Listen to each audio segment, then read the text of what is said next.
Maswerteng gabi po mga ka-STL. Narito na po ang resulta ng STL Batangas para sa araw na to, 3rd draw, March 16, 2026, araw ng Lunes. Naway ang mga natayaan niyo pong mga numero kanina ay manalo nawa ngayong gabing ito, 8:30 PM. Kaya't kunin niyo na po ang inyong mga ticket.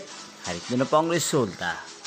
Ang mga numerong nanalo sa STL Batangas ngayong gabing ito, March 16, 2026, 8:30 PM. Third draw result, 8 at 15 in exact order. Again, 8 at 15.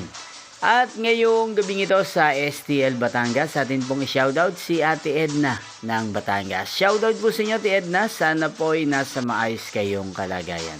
At sa lahat po ng mga taga Batangas na lagi pong nanonood sa channel na to, shoutout po sa inyo. Inyo pong napanood ang resulta ng STL Batangas. Magkita-kita pong muli tayo bukas ng alas 12 ng tanghali. Thank you for watching.